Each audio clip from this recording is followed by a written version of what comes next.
Ассалаумағалейкум жігіттер. Датчик ДПТЗ дейді. Датчик положения дроссельной заслонка. 5 СФЕ. Камера десятка ғой, в общем. Соны үргілік қоямыз тестермен. Мынандай тестер керек.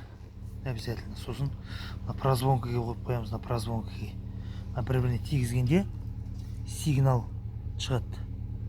Көрсетейін.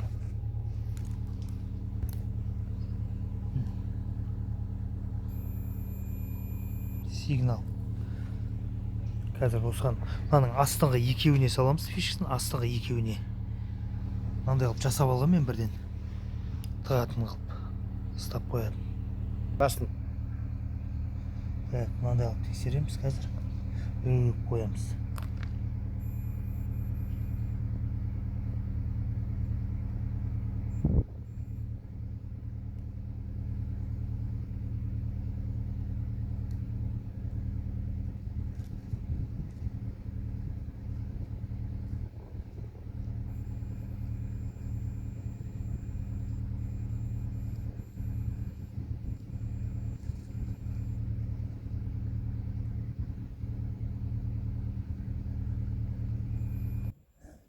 Так, жігіттер, міне регулировка келді мынау, мына жағы міне.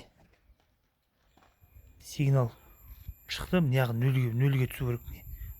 0-0-де тұр. Мына көбісі мына немен жасай береді, мына. Қазір айтам, қазір 1 минут. Осы қатырып алайын, дәл осы тұрған жерінде. Көбісі мына екі ортаға шуп салады, 09-04. Бірақ осылай ақ бұл жұмыс жасап тұр былай. Тіркеліңдер, лайк басыңдар.